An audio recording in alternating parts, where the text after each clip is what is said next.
So if you haven't seen some of our DIY smart home series, in episode 1 we talked about making a smart garage door. And of course, we definitely don't want to do anything with the cloud and forced fees and whatever. So we're going to show you a few different methods from full-on DIY to some semi-DIY that fit that bill of no forced cloud and no forced monthly fees just to open your garage door. Let's check it out.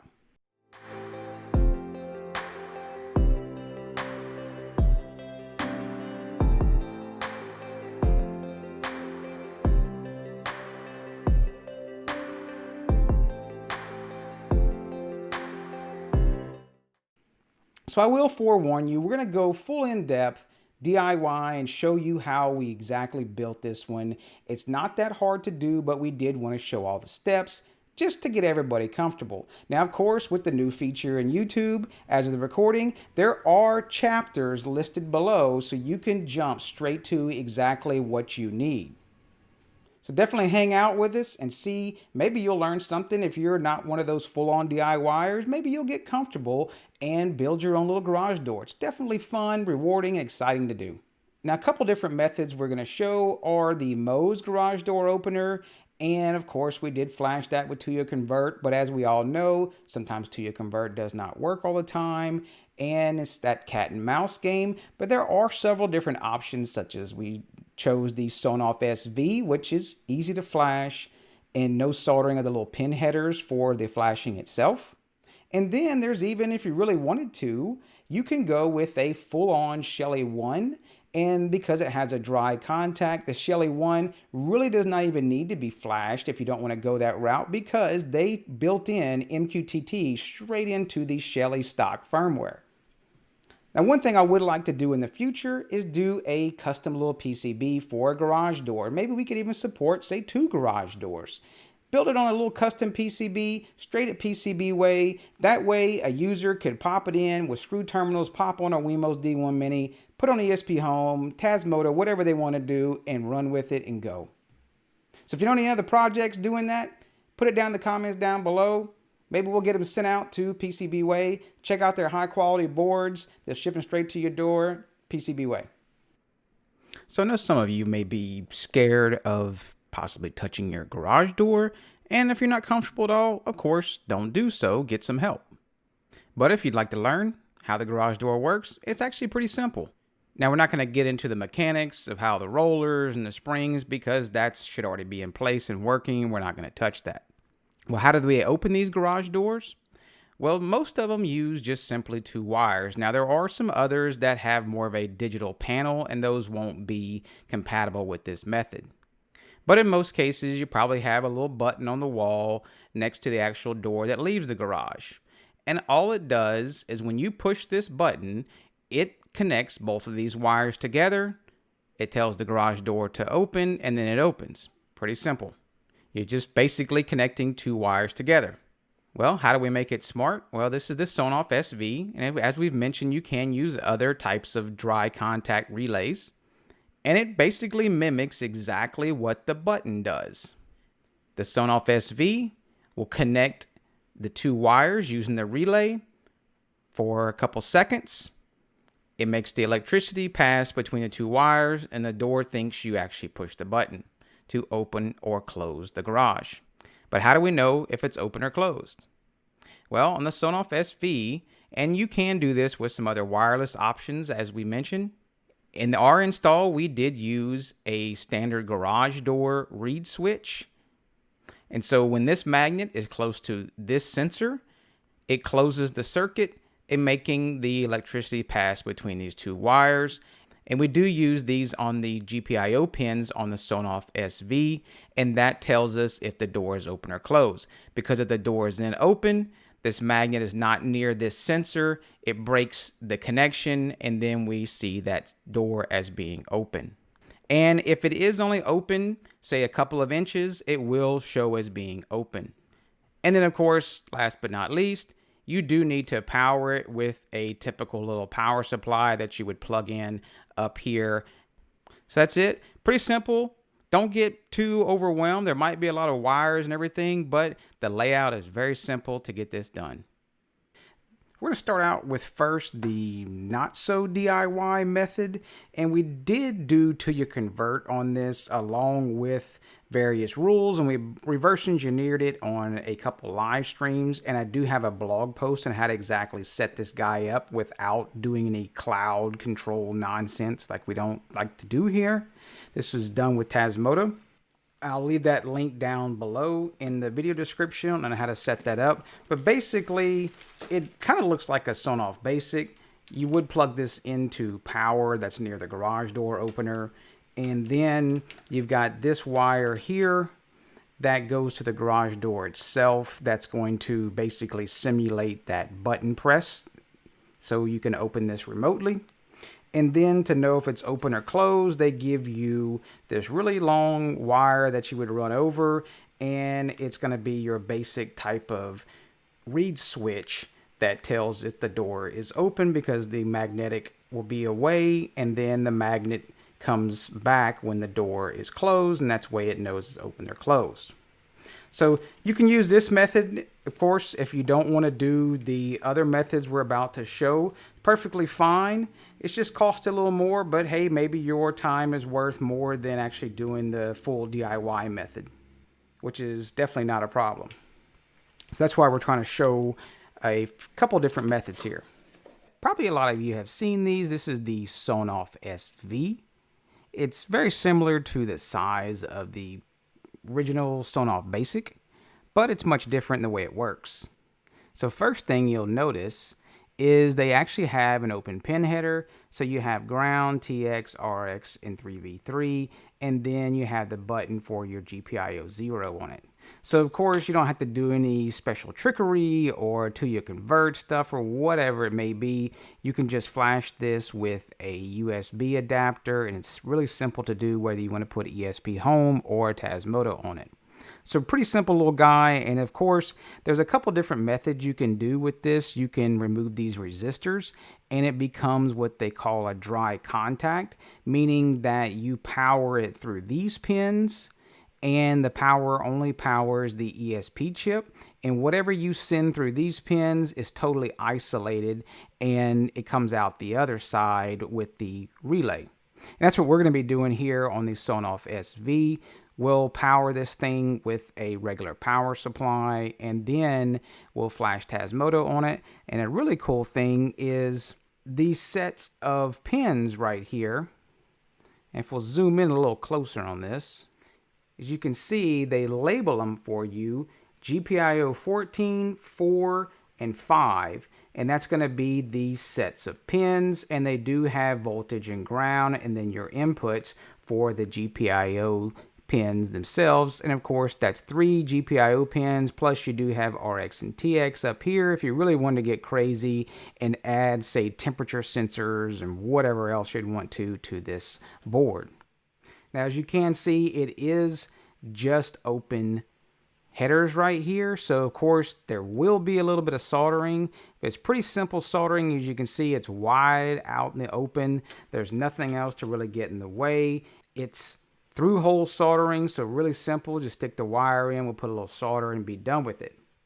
Now another option, and I know many of you have seen these as well, this is the Wemos D1 Mini. There's several different little versions of this, but they all kind of look the same with the different pins on them.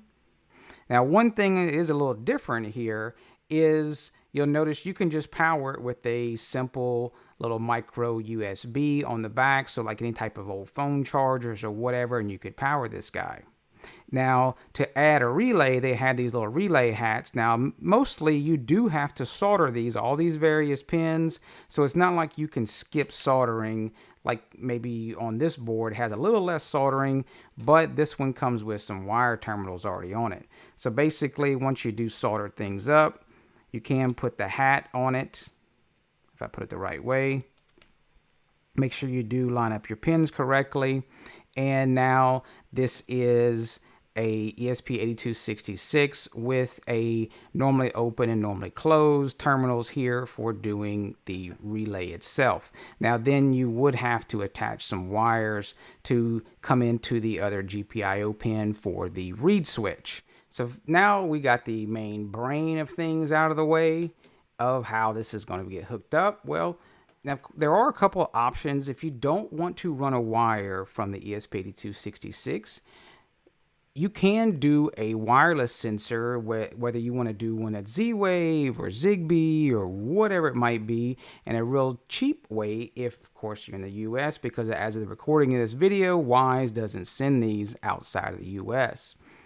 These are pretty neat for the US folks because they're about $5 to $6 a piece. They work natively with a Home Assistant custom component, and so there's no cloud to it, and they come right into Home Assistant. And we'll leave a description down in the video of how to implement this Wyze sensor to the garage door opener so you can save yourself from having to run a wire. But then of course you do have to worry about the battery inside, but these do last a long time. And side note, if you are going to mount one of these in the garage, get some better tape. This just doesn't work too well out in the garage. They're meant for inside the home where it's pretty dry and cool. So the reed switch that I chose, and the reason why I chose it is a little more expensive reed switch, and you can use whatever reed switch you like. There's tons of them out there. I've had one of these, now maybe not this exact brand, but it is the same exact form factor. I've had one with my regular alarm system out in the garage. I've had it for probably close to 10 years or so and never had an issue with it, and it just meant to take a beating, basically. And it comes with a plate. It's really easy to mount, got tons of holes on it, and it has a big magnet. You can adjust it right where you need, mount it to the door. You can mount this to the wall. You could even mount these on the floor or whatever you might be, because it has this metal armored cable. So really flexible options, and of course I'll leave the link down in the description of the video. Now, if you're wondering, well, what is a reed switch? Well, it's real simple. It's just a little switch that it switches when there's a magnetic force next to it. So we'll take the multimeter and we'll put one of the alligator clamps on the black wire, one on the green wire, and we'll put it on the continuity setting. And you can see when the magnet is away from the actual sensor, the circuit is not completed. So that would be when the door is open. And then when the door is closed, the sensor comes to it and connects. And what I would prefer on our wiring things is when the door is closed, that there is a loop of the sensor. That way, if this for some reason fails, then it would show the door as being open, which would alert us in some form or fashion how we do our notifications. So pretty simple on the reed switches. So how do we power all this stuff? Well, I've got a little power supply that's real simple. Probably came with a camera I had, and since we do a lot of PoE for power over Ethernet, I don't need these power supplies, and so I always kind of hang on to them. And this one is a 12 volt 1 amp, and it fits out perfect for this, given that this allows the 5 volt through 24 volt input on these pins here. Cut this off. And then you can either solder it or you can put some little crimps on it, and you'll basically want to put the crimps on to do these little female DuPont jumper wires, and you'll power it through this pin here. So really simple. And of course, if you want to use any type of like phone charger or whatever, you can cut the wire off of that and attach it to these same pins. Those are going to be 5 volts for USB chargers. Now, once we have all that already wired and everything, well, what do? We just can't leave this sitting on top of the garage door, right? Well, there's a couple different ways. They do make a lot of different little project boxes that you can find these on Amazon or whatever it might be, and they're simple little boxes, and you can cut little different holes. If you don't want to go order anything else, Walmart, dollar store, whatever it might be, has these little soap dishes, and they do work well. Throw your thing in, boom, they got little clips for it, and you can cut little holes in it, and it simply works, and no one really see it because it'd be on top of your garage door. And then it even has some cool little handles that you could tie wrap it and make sure it stays up there. Doesn't have to be pretty for DIY because no one's going to see it except for maybe you. Now, if you do want to get kind of crazy and you do have a 3D printer, they do have some STL files on Thingiverse for the Sonoff SV. Pretty cool little cases, simple to print out. They do fit it.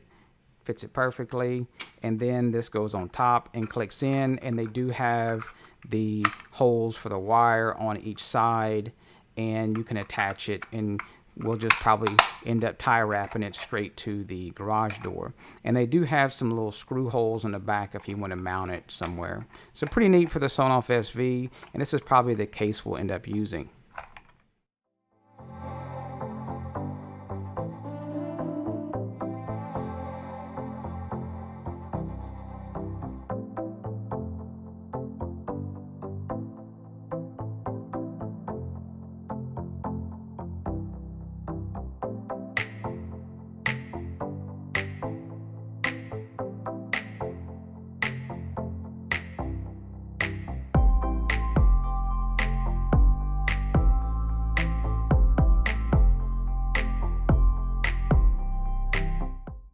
Once you got all the soldering done, we are going to use GPIO 14.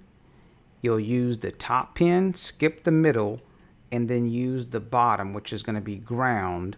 So we'll apply ground through the circuit for the reed switch. Of course, this is going to go to the button input on the garage door opener, and then the other button terminal so you can simulate the button push using this relay. And then the power for the DC power, plug in the two DuPont jumpers, and that's it. May look like a little mess, but of course, once we do get the case on it, it's going to be nice and tidy, and then we can just attach it to the garage door opener. So to prepare the Sonoff SV for flashing, we're going to use a little USB CH340G flasher. They do have a couple other different models, and it's really simple to flash some of these devices, especially with the open pin header. You don't even have to do any soldering. All we do is we are taking a simple little pin header that typically you would solder in there, but we're just sliding it into the DuPont headers, and we are putting it in the correct order based on the labeling of ground, TX, RX, and 3.3 volts. Now do make sure you are not powering this from another power source. You don't want to power it from both sides. We do have this unplugged on the other side. And usually the tension of the USB flasher will keep it at an angle anyways, which will keep your connections good, and that way you don't have to solder this little pin header in. And while you are powering it, you need to hold down the button. This is GPIO 0, and that puts it into bootloader mode, able to accept a bin file.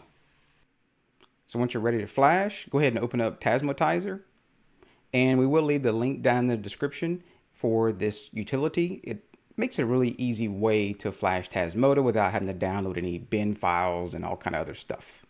So we can pick our COM port. It should be already picked. If you did plug it in after you started Tasmotizer, you need to hit the refresh button. So we're going to click the release. We're going to choose the Tasmota bin, which the latest as of this video is 8.3.1. We won't back up the original firmware, and we will hit erase, and we'll just send over and hit Tasmotize.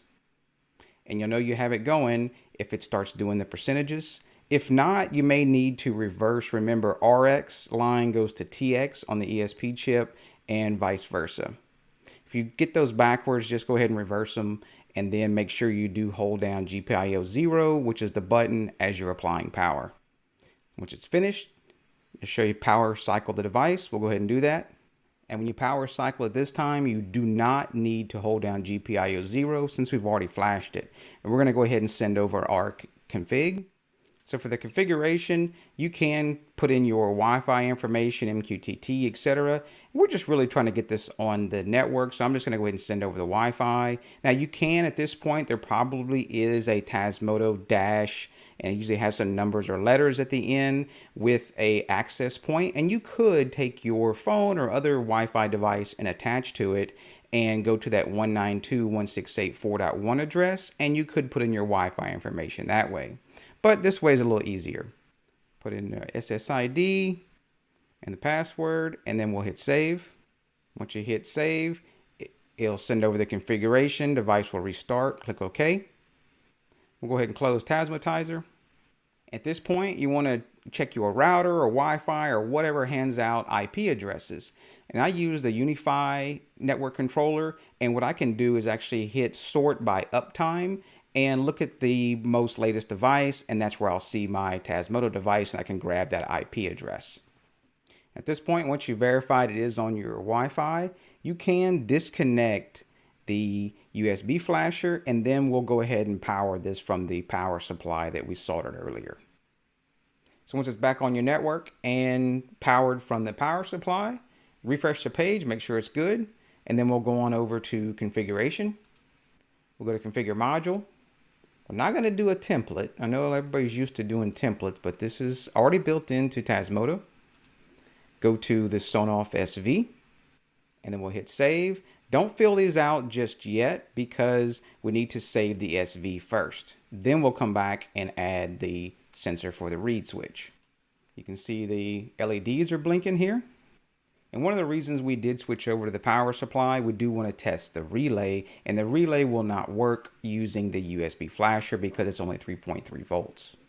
So at this point, you should be able to hit the toggle and hear the relay click as well as the LED. So now we just need to set it up.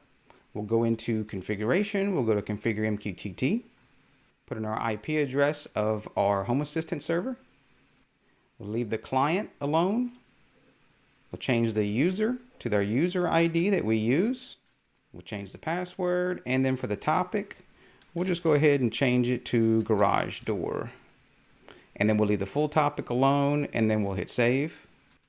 And just to make sure, we'll go to the console, and you are looking for this connected of MQTT, this line here. And that way you know your MQTT information is correct. If not, you need to correct that first. Now these aren't 100% necessary, these next steps, but I do like to change the name at the top. We're not going to be using auto discovery with this because of the cover and the weird kind of configuration you may have to do for wired or wireless sensors. So we'll change the device name and the friendly name, and then we'll hit save. That way it just mainly changes the title at the top for us. That way if we do browse to it, you know immediately what it is. Next thing for the read switch, remember we use GPIO 14. We're going to go to configuration, configure module, and GPIO 14. We're going to change this to switch 2. Then we'll go ahead and hit save. Make sure you do not select switch to in. That would be a non-pull-up. We do want the pull-up resistor in this case, so just do regular switch 2. We'll hit save. So at this point, you may be thinking, hey, we're good. We're ready to go. We got the read sensor set up. We've got the relay set up. Everything works, right? Well, there's a couple little things you need to do, and let me show you why. So we're going to go ahead and take the sensor, and we'll put it next to it as the garage door is closed. Well, there's a problem. You can see as soon as I put it down, the red LED turned on, which that means the relay has closed. And that would be like you're pushing the button. And that would just be holding the button down all the time while the door is closed. That's bad. So how do we fix that? Well, of course, let's jump into the console right quick. And it's really simple. So we need to do a switch mode 2 since we did switch 2. And then we'll put a 1. Now what that means is it's going to send an on, and open circuit sends an off. And since we are using the read switch when the door is closed, it completes the circuit. On is going to be closed, and then off is going to be open. Now, if you did wire yours up the other way, you would just simply change the switch mode to switch mode 2. Now next, we're throwing in a rule that's going to be under rule 1. It's going to do on switch 2, because remember we did switch 2. On state 0, we're going to do a publish 2. Now publish 2 means it's going to be a retained message, and that way we will, even if we do reboot Home Assistant or whatever it might be, it will still hold the door state, and that way we won't have any issues with a message, being unavailable or whatever. But we will still use the last will and testament to determine if the device is on or offline. And then we'll follow that up with a state equals 1. We'll do a publish, and we are going to a stat and then the topic, which is the topic defined in Tasmoto, and then we'll do an open and then an end on. And of course, we will leave the rule down in the description of the video. Don't forget to turn the rule on with rule 1 space 1. Now what that's going to do, that's going to decouple that switch 2 from the relay, and that way we won't get the relay changing. So now if we should check, we'll close the door, and now you can see it shows as closed. And then if we move the read sensor, we have an open. There's one other little issue. Of course, if we want to toggle the door, say push the button, well, the problem is if you do a toggle, it's just going to keep it pushed down. Well, a real simple command is do pulse time 1 space 10. Now this could change depending on the door. You may have to add a little shorter or longer time depending on what it would register as a button push. Now if you watch up here, you'll see if I hit toggle, you'll see the relay come on and then it cuts right back off. And I'm not pushing the button to turn it back off. And that would be just like you pushing that button. That's going to toggle that door to make it open or close or stop in the middle or whatever it might be. Now for the configuration in Home Assistant, we'll need to add to our configuration YAML. We can't use auto discovery at this time for this, so we'll go ahead and we'll edit the YAML file. Whichever way you want to edit that, we're going to use the file editor. We'll go ahead and paste this configuration in. Of course, we'll leave this down in the description so you can just copy and paste it. If you do have a different topic, do make sure you change the topic in all 3 different places. So we'll hit save, go to configuration, and server controls, check configuration, it's valid, and then we'll do a restart. Bring it back old school, right? So once it reboots, we'll go to developer tools, we'll go to states, should be as a cover, and you should get the up and down and the stop button. We'll go ahead and remove the read sensor to simulate the door opening. So now you can see the door is open, and then when we do close it, you can see the door is closed. Now of course you can add some different cards to Lovelace to make it easier to see, but that's kind of a little bit later. Now if you did want to test the buttons to see if it will toggle the relay to simulate the button push, hit the button, you can see the relay, click for that short time to simulate the button push. So that's it. We got it in Home Assistant and working on the bench, and now let's go get it installed.